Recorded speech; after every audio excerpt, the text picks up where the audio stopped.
국화향기 피어나는 만주의 가을날, 이 유서 깊고 거룩한 조계사 법상에 초대해 주신 조계사 신도분 여러분, 그리고 관계자, 그리고 전국에서 오신 보살님들께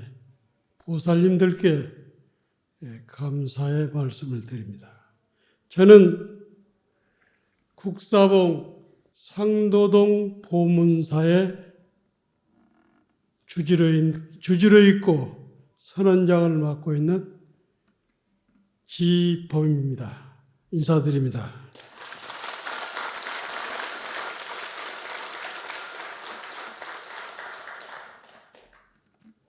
오늘의 주제는 나의 삶 그리고 나의 깨달음. 제가 선명상이 총무원에서 처음 시도됐을 때 총무원장 스님을 가장 많이 비판했던 사람입니다. 그런데 세월이 흘러서 전국적으로 세계적으로 선명상의 붐을 타면서 총무원장의 자비심과 원력에 개인적으로 참여를 했습니다. 깨달음에 가는 길은 분명히 우리 고유의 하두를 타파해서 동정일려, 몽중일려, 오묘일려, 과거, 현재, 미래가 끊어지는 천주대잔, 그리고 대사각화를 통해서 진공묘유를 통해서 깨달음을 성취한다고 저는 성철 스님이나 무여 스님이나 홍건 스님을 통해서 많이 듣고 그렇게 해서 70안 거 이상을 선언해서 지내고 있고, 지금은 2023년도에 국사봉 아래 보문선언을 개원해서 해제 결제 없이 스님들 8분과 제가자들 70분들이 정진하고 있습니다. 그래서 저는 나의 삶, 나의 깨달음, 저는 정읍에서 고등학교를 다녔는데 부모님께서 아주 신심이 있었어요. 제 고향은 고창군 심원면인데 늘 학교를 왔다 갔다 하면서 멀리서 종소리를, 절에서 치는 종소리를 들으면서 다녔고, 그 다음에 산에 올라가서는 칠산 앞바다, 쉽게 말해서 고창과 영광의 앞바다를 칠산 앞바다 그러죠. 돛담배가 떠가는 모습을 늘 보면서 자랐습니다. 부모님께서 불심이 아주 강했어요. 그래서 저희 집에서 3km만 가면은 참당함이 있고, 4km 가면 선우서가 있고, 또 4km 가면 도서람이 있었고, 또 석상암을 부모님을 따라서, 어머님을 따라서 자주 갔죠. 그래서 제 고향은 고창인데 고등학교를 정읍에서 다녔어요. 고등학교 3학년 때 저고 짝꿍인, 저고 유도도 같이 했고 공부를 같이 굉장히, 고향이 그분이 김종훈이라고, 이분이 줄포가 고향인데 제가 누님 집에서 하수구르고 살았기 때문에 맨날 저희 집에서 먹고 자고 이렇게 했는데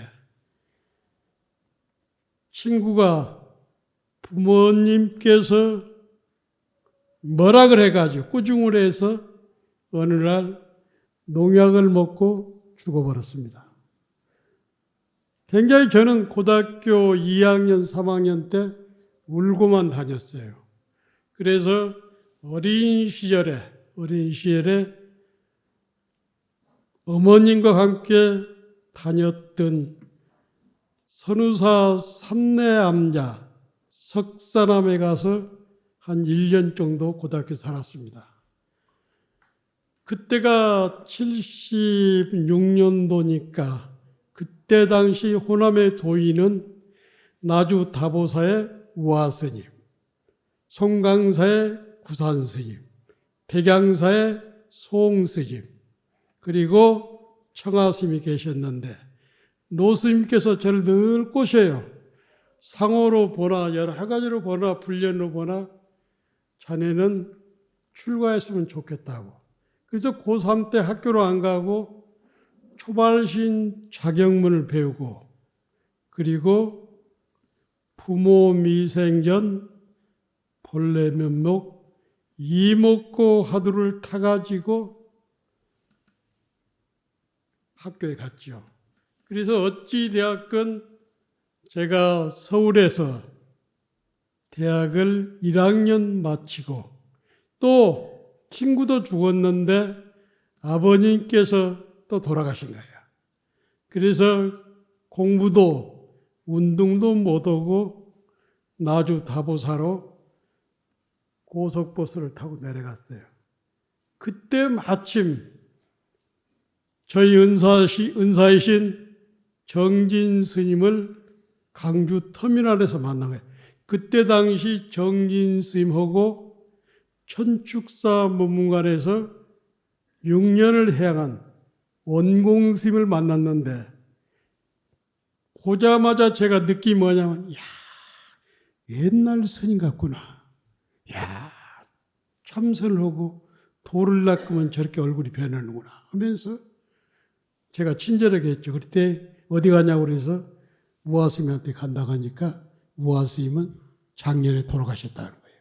그래서 은사스님을 따라서 곡성 서산사, 울진 수진사에서 행자 생활을 하고 범어사에서 이탁으로 79년도 7월 15일 날 삼위계를 받았습니다. 그때 이제 삼위계를 받고 다보사에서 있는데 향곡 스님이 78년도에 돌아가시고 79년도 향곡 스님 일주기 달해제 및 추모비를 건립한다고 어떤 스님이 저를 묘가름사를 가져가더라고. 그래서 정말로 이렇게 가사도 잘 못 읽고 중된 지 얼마 안 돼가지고 향곡 스님 일주기 추모제에 갔는데 마지막에 50대 당시 불국사 조실인 월산 스님하고 해운정사 조실인 40대 진제 스님하고 법거랑이 하는 거예요. 행사가 다 끝났는 마지막으로 이제 법거랑을 하는데 월산 스님 50대 월산 스님이 이렇게 얘기를 해. 향곡 스님 지금 어디에 계십니까? 시의 대중은 일러보시오 하니까 젊은 40대 진제 스님이 제가 한마디 읽겠습니다 하더라고. 그러면서 출래가 조자천이라 이렇게 크게 하더라고. 봄이 오니까 불이 스스로 부르다 하니까 이 주장자를 들었던 월산 스님이 탁 놓고 내려오더라고. 그러니까 그 당시는 주장자와 법거량을 몰랐어. 근데 훗날에 이제 알았는데 향곡스님 어디 갔는가? 그러니까 출래가 초자청이라 사법계로, 함경에는 2법계, 4법계, 2사모의법계, 4사모의법계가 있는데 사법계로 대답을 하는 거예요. 그래서 해인 강원을 가려다가 빨리 선박을 가서 도인이 되었다는 생각이 들어. 그래서 타보사에 있는데 월명암에서 왔다는 입승스님이 구례함사 현산스이며 대강걸 넘었다. 월명암에 가면은 월인노스님이 계시는데 도인이라고 그래. 그래 이제 내소사 직속법보를 따라서 이렇게 올라가니까 그때 마침 동안가가 시작되는 거야. 지금 수도암에 선언장을 뗀 월인 스님, 함사 종표 스님, 현산 스님, 종화 스님, 걸망을 이렇게 크게 들고 20대 중반에 초반에 스님이 올라가니까 그 스님들이 대환영을 하는 거예요. 그래서 저는 그때 뭐 몇 군데 행자생활을 했지만은 정말로 습의가 전혀 안 된 사람이라. 그래가지고 하루에 14시간을 짜고 저는 뭐냐면 하대를 하고 입승은 현사선이 봤는데 하루에 14시간, 지금도 덩치가 크지만은 젊었을 때 14시간 버티기 쉽지 않아. 마침 밤에는 고창 앞바다가 이렇게 고창 시몬이 보이는 거예요. 눈은 팍팍 내리고 다리는 아프고 도망갈 생각을 많이 했는데 어린 스님이 첫 철을 잘못 나면 영원히 중도를 못 한다는 거예요. 그러면서 원인 스님이 잡더라고. 그래서 어렵게 해제를 하고 망울사를 올라가니까 그때 주지는 능엄 스님 그리고 입승겸 선언장은 무여스님이었어요. 무여스님. 얼마나 무여스님 조용하고 점잖합니까? 재밌는 일화를 그때 내가 올라갔을 때 80년도인데 춘성 스님이 거기 계시다가 성남 봉국사로 내려온 지 얼마 안 됐을 때예요. 그리고 그때 마침 유재두 복식을 했는데 그때만 해도 흑백 TV잖아요. 무여심이 점잖하잖아요. 대중들이 입승을 딱 무시해버리고 텔레비를 보니까 그때만 해도 망울사가 한 30명 살았습니다. 그 당시 남쪽에서는 통강스님이요 북쪽에서는 능엄스님 대중시봉하기로 유명한 스님이라. 텔레비를 보니까 무여심이 딱 나타난다는 얘기가 점잖해. 스님들 공부 안 하려면은 텔레비도 안 봐야지 하면서 뚝개비통을 탁 내려버린 거예요. 그때 망울사의 주먹제비들이 엄청 났는데 그 무여 스님의 법력에 대중들이 꼼짝을 못하는 거예요. 두철천대 무여 스님을 모시고 살던 일이 생각납니다. 그래가지고 봉암사를 갔는데 그때는 지금은 봉암사가 문이 오픈이 됐지만 닫아져 있지만 그때만 해도 81년도만 해도 봉암사 대중이 18명, 19명 살 때라. 그야말로 시골의 조촐한 청비는 절이었어. 근데 갔는데 100일 용맹정기를 시작하더라고. 그때가 홍권 스님, 서암 스님이 50대였단 말이에요. 그래가지고 용맹정진의 필수적인 게 뭐냐면 용맹정진 하는 사람들은 일종씩 장잡으라 무거를 해야 한단 말이에요. 이게 용맹정진 할 때 면벽이 있고 대자가 있어. 대자가. 면벽은 뭐냐면 큰 방에서 바깥에 큰 방에서 벽을 보는 거고 대자는 1대1로 붙는 거예요. 그때 살았던 스님이 10대 봉운사 선언자 간도 스님이 살았고 그 다음에 지금 저기 해남 대흥사 조실에는 보선 스님이 청중 살았고 내소사 청중은 철산 스님이 살았어. 그래가지고 하여튼 해양한 사람이 14이요. 그래서 14 중에 보선 스님, 내수와 주지했던 선원장이 철산 스님, 그 다음에 길상사 선원장은 지수 스님, 그리고 간도 스님, 저희들, 그러니까 그때만 해도 저희들은 20대 초반이고, 간도 스님 이런 스님들은 10대 스님들이야. 그때만 해도 선원에 10대 스님들이 20, 30%가 됐어요. 지금 봉은사 주전 원명 스님도 10대에 온 사람들이라. 지금 그 봉은사에서 선원장하는 스님은 별명이 절구통수자라. 10대인데도 꼼짝하네. 서암 스님이 그때 50대 재개했는데, 조실했는데, 대중을 탁 참석해. 그래서 제가 서암 스님이 점검을 하더라고. 제가 선운사에서 노 스님한테 부모 미생견 본류매물 들었는데 이목구로 바꾸라고 하더라고. 그래서 제가 안 바꿨죠. 그래가지고 지범 스님이 거기서 나와가지고 82년도에 해인사를 갑니다.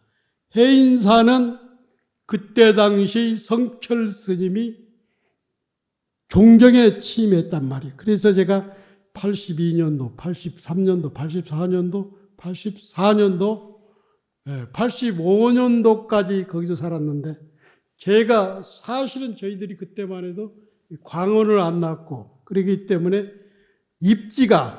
공부의 입지가 많이 부족할 때인데, 성철 스님은 보름에 한 번씩 와가지고, 그때는 해인사 강원이 한 200명 있었고, 선방이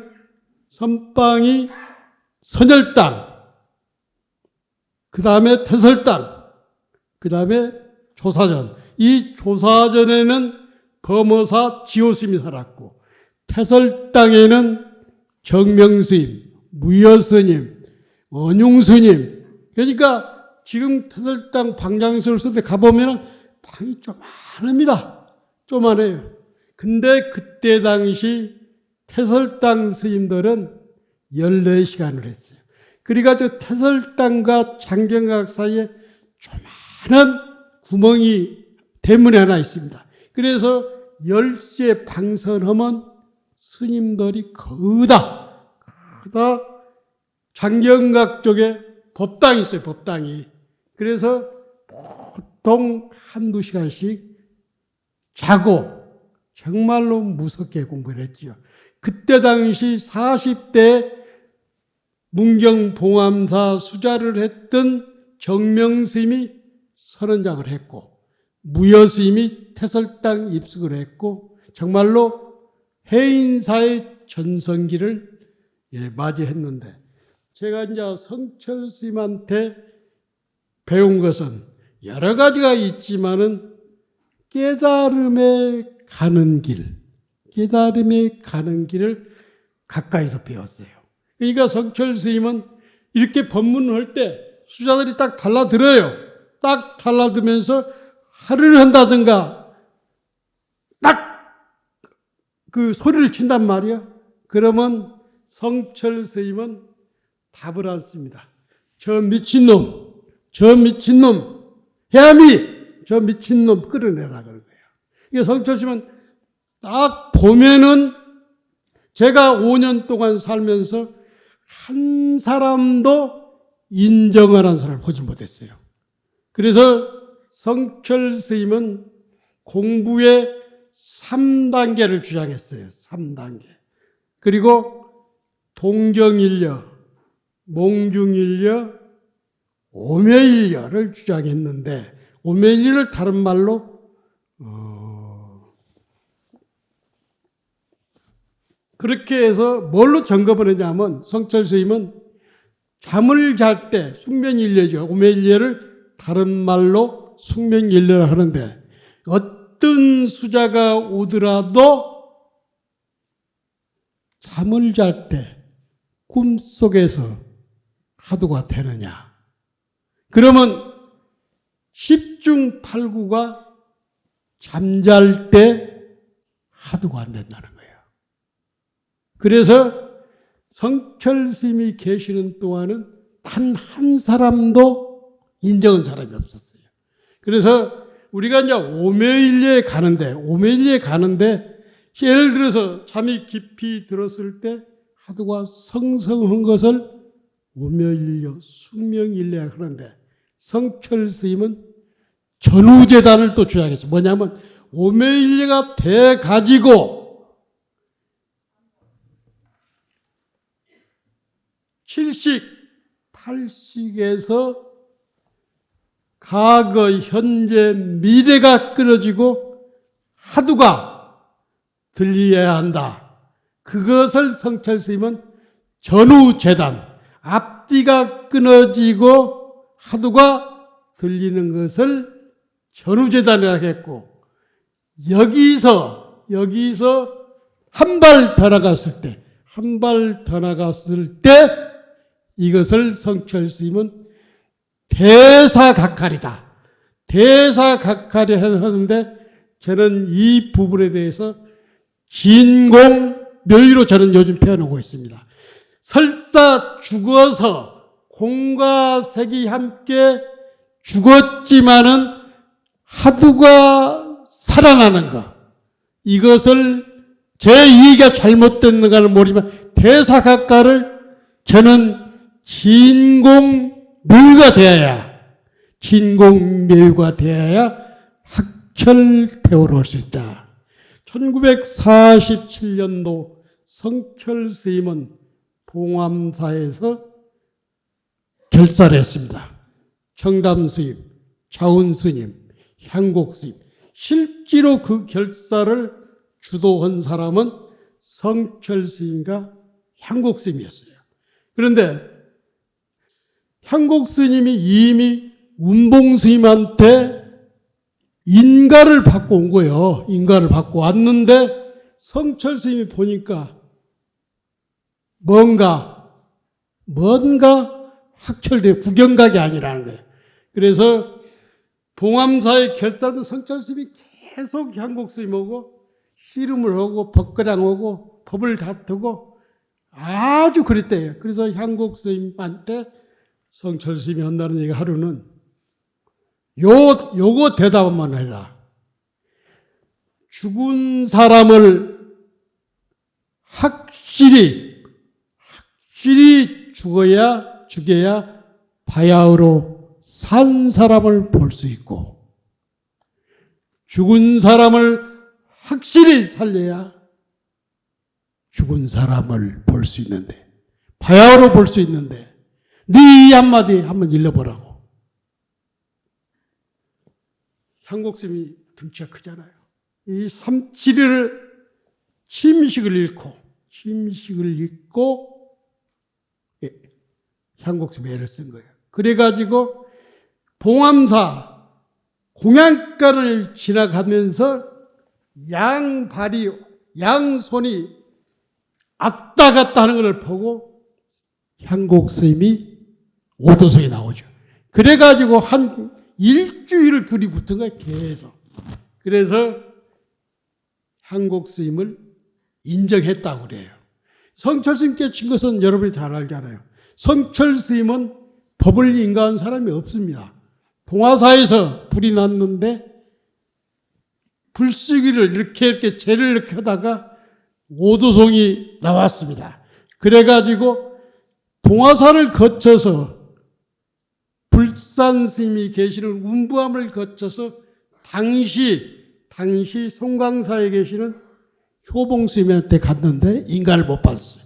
그리고 수덕사에 가가지고 만공 스님 문화에 그때 청담 스님하고 처음으로 만납니다. 성철과 청담은 고향이 진주잖아요. 청담은 진주 농구를 나왔고 성철 스님은 겨우 국민학교분이 만나왔잖아요. 한 고향이다 보니까 둘이 만나자마자 의기투합이 돼가지고 1947년도에서 50년도, 49년까지 봉암사를 그 청담 스님은 조계사 주지도 했고 도순사 주지를 했고 총무장도 했고 종종도 했고, 그런데 성철 스님하고 둘이는 반말을 합니다. 10살 차이인데. 그래서 청담 스님 상자들이 왜 성철이가 반말합니까? 하고 막 달라들으니까, 성철은 해인사에 있는 8만 대장교도 바꿀 수 없는 사람인 거예요. 그래서 저는 성철 스님을 5년을 모시고 지리산에 가서 10년 삽니다. 쌍계사 2년, 칠불사 3년, 천은사, 태안사, 벽종사, 그 다음에 청하스님을 모시고 1년을 사는데, 지금 송황사 현목스님이 거기서 11년을 살았는데, 내가 올라가니까, 현목스님이 보면 듣겠지만 올라가니까, 대중들이 현목스님이 그 당시에 말도 잘하고 대중공연도 많이 하고 똑똑하다 보니까 모든 대중공연의 90%가 현목스님한테 하고, 또 묵언한다 하면서 또 제사도 지내주고 그 그림도 잘 그리고, 그러다 보니까 현목스님이 중들이 말이야 얻어먹고 현목스님을 따돌리는 거야. 왜 그러냐면 그때만 해도 송광사 같은 데가, 칠불 같은 데가 입승실 하나에다가 28명이 한 방에 살아. 그래서 같이 둥글다 보니까 우아래가 없어진 거예요. 그래서 현목 스님이 11년을 묵어놓고 저거 수도함, 대자함, 상원사, 그래가지고 이제 현봉 스님이 돌아가시고 갖고 가보니까 여기 오정미 보살 왔는가 모르겠다. 대중공연을 갔는데 조그만 도성당에서 조그마한 방에서 사는데 몸도 아프시지. 대중들은 나가라 거지. 근데 현목 스님이 대단한 끈기라 대중이 나가라기도 안 나가고 눈물을 흘리면서 살더라고. 그런데 시절 인연이 되니까 방자까지 하잖아요. 그러면서 제가 젊었을 때는 좀 거칠었는데 칠불에 살 때 일종식을 했어요. 일종식을 하고 매일 천배씩 하고 살았어요. 그러면서 현목 스님이 그래, 지범수자는 힐보라서 사람 됐다고 그래. 사람들이 나를 방구를 안 받으려고 그래. 거칠다고. 그랬는데 사람이 그럽디다. 절을 하고 하심을 하고 묵으려니까 생각이 쉬어. 그러면서 아무리 여름에도 대중들은 더워서 죽는다 해도 생각이 쉬니까 한여름에도 시원한 바람이 불어요. 그래서 제가 태안사 가서 한철 살고 쌍계사에서 1년을 사는데 여름에 여기서 제가 힘을 얻었어요. 딱 사는데 대중한테 그랬어요. 저는 이번 한철 기대방 안 가겠다. 일종식 하겠다. 쌍계사 선방에 가보면 동방장 서방장이 있습니다. 그래서 동방장에서는 잠을 자는 데고 서방장은 24시간 오픈되어 있는 데라. 그래서 서방장에 가서 정말로 그 1년을 맨날 철야만 했어. 여러분들이 저를 얼마나 믿으려나 모르는데 단 한 번도 엉덩이가 진물이 나가지고 자복이 딱 붙는 거예요. 그리고 밤에는 계속 코피만 나는 거예요. 근데 하두가 이거 되더라고. 그리고 대중들은 이제 내가 그렇게 사니까 나한테 말도 못해. 말 붙이면 큰일 나거든. 그래서 계곡에 가서도 하두를 들면 편하게 들리고 그때 마침 부산에서 존경하는 지리산 진기암 선원자 시무스님이 대중공연에 왔어. 나를 만나려고 해도 내가 안 만나줬어. 왜 대중공연을 다니는가? 생사가 급하는데. 그러면서 문을 딱 닫고 안 만나줬는데 그분이 부산에 갈 때 한심이 났다고 그래. 한심이 났다고. 그래서 지리산에 들어가서 그분도 지금은 지리산 무문관을 진기암을 개원해서 선박을 10년, 20년 정도 오고 있어. 그래서 태안사 살 때는 내가 공부 얘기인데 그래서 쌍계에서 사는데 계곡에 있으면은 시원한 바람이 불면서 하두가 붉어 익어. 생력차가 등력차라는 것. 하두를 들라고 안 해도 하두가 성성한 거예요. 그래서 대중이 말하려고 붙어 오면은 저는 계곡으로 도망가요. 그래서 정말 거기서 요즘 같으면 초견성을 했죠. 제가 초견성을. 그래가지고 시간이 어느 정도 됐나. 다 돼가는데. 그래서 제가 대잠 93년도 대잠 문문관이 오픈된 거예요. 그래가지고 그때 대잠 문문관 들어가기는 어렵지 않아요. 그래서 칠불 문수전에서 마음대로 하고 대잠에 가서 1년을 살았어요. 들어가자마자 눈썹도 별로 없지만 그냥 밀어버렸어요. 눈썹도. 여기서 끝내야 쓰겠다. 근데 무슨 병이 걸렸냐면 깨달은 병이 걸렸더라고. 도인병이 걸렸더라고. 그러다 보니까 하두가 그 잘 들리는 하두가 안 돼. 그래서 천장에다가 목을 메고 어서 죽으려고 내일 죽겠다 하는데 누워있는데 눈물이 나더라고. 이렇게 보니까 개미가 좀 아는 것을 옮기고 하루나루인데 넘어가더라고. 미물도 자기의 발언을 하는데 그래서 공부가 안 되는 이유를 딱 보니까 깨달은 병에 걸린 거예요. 상병에. 일타섭이 해암스님, 법전스님 같은 사람 되거든요. 이 상병이 금강경의 사상이 무화상이잖아요. 그래서 조계종의 소위경전도 금강경이잖아요.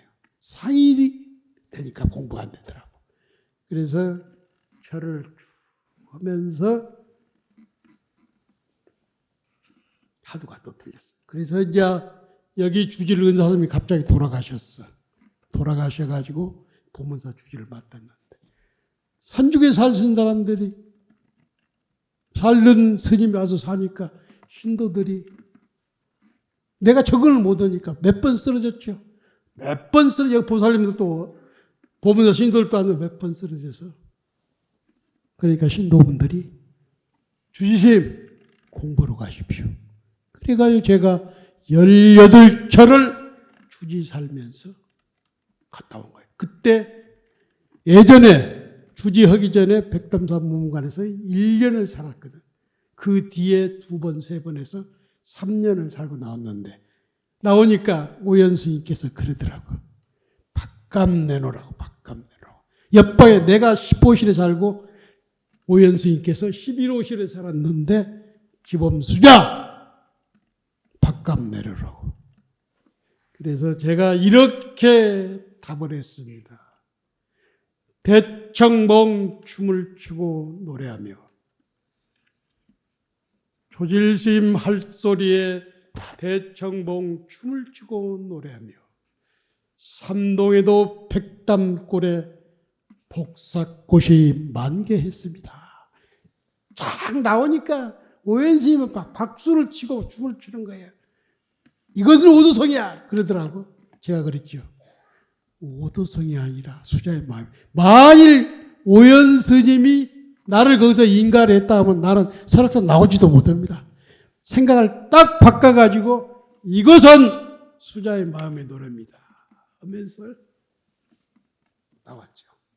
그래가지고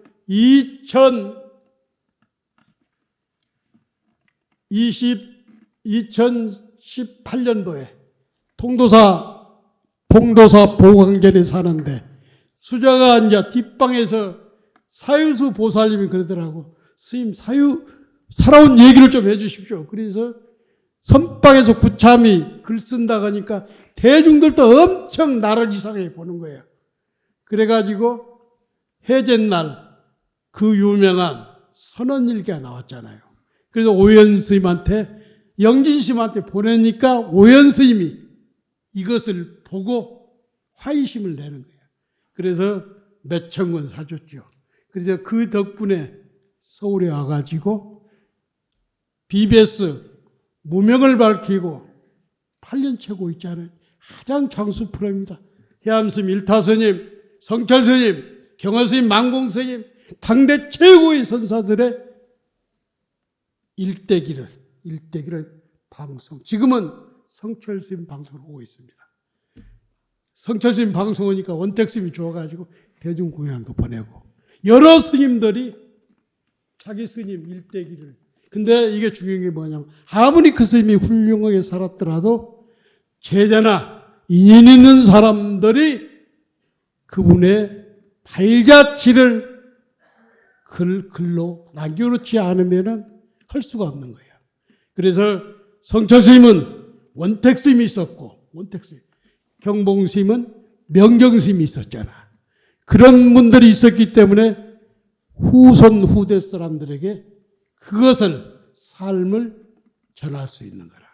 그래가지고 방송하는데 제가 이렇게 유튜브를 보는데 참 법문을 잘하는 사람이 있어. 그게 바로 문강 스님인데 제가 문강 스님을 정말 어필을 했죠. 어필을 문강 스님을. 그래서 제가 찾아가서 2차 하니까 법문을 부탁했어. 그때 우리 보문사 불사가 시작됐잖아요. 문강 스님 법문을 하는 날은 몇백 명씩 오는 거예요.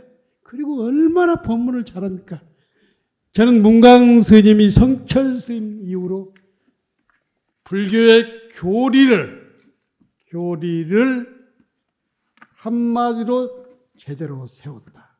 여러분들도 여기 계시지만은 문강 스님 법문을 들음으로써 내가 깨달음에 가는 길, 8만 대장경을 직감적으로 여러분이 흡수를 하고 내가 갈 길을 여러분들이 저 같은 경우도 선방에도 다녔고 무비스님이라든가 종범스님이라든가 이런 스님한테 공부를 했지만은 그분들을 무시하는 게 아니라 그분들은 한문 경전을 잘 해석하고 또 입지를 세우지지만은 유불선, 선, 깨달음에 가는 길, 하함경, 특히 하함경, 대가잖아요.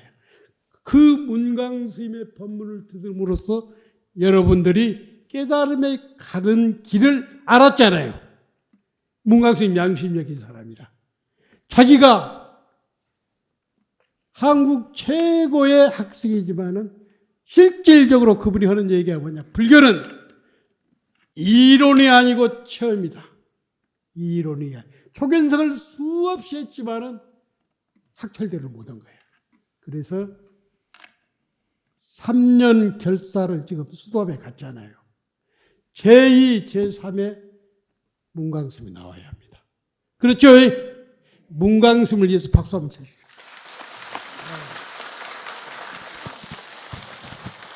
그래서 저는 그래요. 그래서 선언을 진다가니까 평소 존경하는 영진 스님, 보문사에 진다가니까 나를 말려. 힘들다고. 이 좁은 데서 선방지에서 뭐 하느냐고 하면서 좀 편하게 살라고. 나를 생각하니까. 그래서 제가 하암사 갔죠, 하암사. 2018년, 19년도. 그래서 각항전에서 보문사 선언 불사 발언을 하면서 하루에 1000배씩 하면서 각항전, 선등선에서 제가 살았죠. 그런데 하루에 1000배 일종씩을 사는데 쉽지 않아. 마지막 날, 해전날, 마지막 날, 저러다가 제가 쓰러졌어요. 쓰러져 있는데, 어디서 얼마나 그게 간절했던가. 시범수자! 보문사의 선방을 지어라. 이 소리가 들리는 거예요. 진짜 들리더라고. 그래서 3년 만에 특히 코로나 때 전국의 스님들 144명이 무여스님, 수불스님, 세민스님, 영진스님 많은 도반 선후배가 모금을 해주고 우리 보문사 신도뿐이 아니라 전국의 많은 불자님들이 십시일반 돈 2억에서 25억의 기적이 일어난 거예요. 1년 만에 다 쳤잖아요. 빚도 없습니다. 그리고 지금 보문선언은 수자들이 아주 들어오기 어려운 데입니다. 방부가 밀려요. 방부가. 백을 써도 안 됩니다. 내가 가지를 않기 때문에. 그래서 스님들 선방은 잘 돌아가고 있고 보살님들 선방도 70여 명이 정진하고 있고 해제 결제 없이. 제가 이번 결제 때는 제가 자선원도 100명 이상이 아마도 동참할 겁니다. 문광스님 그런 얘기 했잖아요. 나도 그런 얘기를 좋아하는데 약창계 의상조사에 뽑던 게 나오는 구절이 있잖아요. 초발심시 변정각이라. 발심이 곧 깨달음이다. 신심이 바로 깨달음이다. 아무리 팔만대장경 하암경을 앞뒤로 외워도 신심과 발심이 없으면 깨달음을 이룰 수가 없다. 경전에서 이렇게 얘기해요. 초발심시 변정각. 발심이, 처음 발심이 바로 깨달음이다. 생사, 우리는 불교의 목적은 생사를 해탈하고 생사윤회를 벗어나서 유익중생, 우리는 나 혼자만의 깨달음에 그치지 않고 세상과 사람을 구하기 위해서 유익중생에 했다. 발언이 있어야 나 혼자는 반토막이라. 나 혼자는. 무여스님 얘기 다시 한번 하겠습니다. 정명스님 얘기 다시 잠깐 하겠습니다. 정명스님이나 무여스님은 원행일치를 했는데 특히 정명스님이 이런 얘기를 했어요. 부처는 시장 아줌마, 동네 아저씨의 입에서 부처가 출현한다. 뭐냐? 그 스님의 그 보살의 행동을 보면서 저 사람은 부처님 같다. 저분은 관세음보살 같다. 아무리 우리가 공부를 하고 깨달음을 얻었다 해도 원행일치가 되지 않으면 소용이 없습니다. 그래서 선방 여기 몇 군데 선방 스님들이 그래. 주저하는 스님들이 자기는 다른 건 다 잘하겠는데 선방이 안 된다고. 선방은 사람이 안 모인다고. 그래서 우리는 한국 불교는 한 개, 두 개 도인을 기다리고 있어. 한 개, 두 개. 그래서 스님들이 2,000명이 정진하고 있고 선방이 100개가 돼. 100개가 돼. 이 선방에서 도인 한 사람, 두 사람을 기다리고 있다. 문강 스님이 학철 대우를 안 했어도 전국을 울리고 다니. 만약에 여기 있는 스님들이나 전국의 선방 스님들 중에서 깨달은 도인이 나오면 한국 불교는 판도가 달라지겠어요. 저희 어렸을 때만 해도 청하 스님 모시고 살 때 3,000명이 모였습니다. 그 곡성 태안사에 3,000명이 모였어요.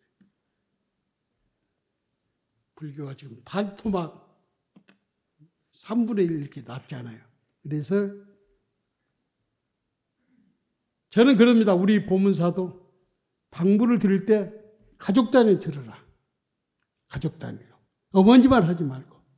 가족이 들면은 영음이 있습니다. 고3짜리도 하두를 들게 하고 참선을 시키면 마음이 고요해져서 진공묘유가 드러납니다. 그래서 참선이야말로 깨달음이야말로 나를 구하고 나라를 구하고 생사윤회를 해탈해서 이 한반도에 불교가 영원히 꺼지지 않고 연연히 부처님이 나라가 되지 않을까 이런 생각이 듭니다. 시간이 다 됐죠? 한마디 하고 가야지.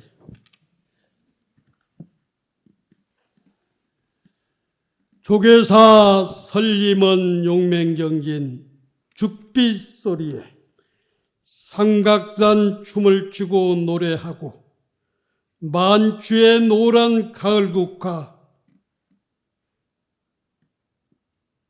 지범선사 할소리에 세찬 눈보라에 하얀 꽃이 되었네.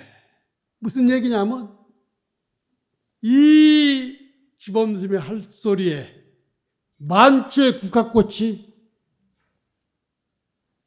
하얀 눈이 내려서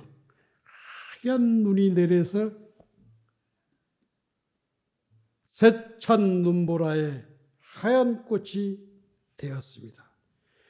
총문장 스님께 저는 진심으로 참여를 합니다. 왜? 제가 비판 많이 했어요. 그래서 제가 비판하니까 여기 저 총문에 있던 스님들이 영지 스님한테 찾아 왜 지범스님이 저러냐고. 그래서 영지 스님이 그랬대. 할만하니까 비판했겠죠.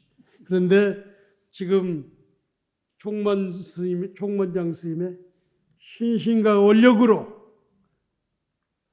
선명상이 붐은 일으키고 있는데 구체적으로 이것이 실천이 더디단 말이에요. 그래서 우리 스님들이 더 분발하고 조계사 신도분들이 더 분발하고 총문장 스님을 잘 보좌하고 보필해서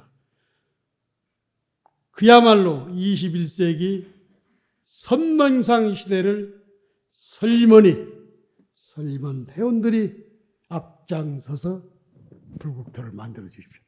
감사합니다.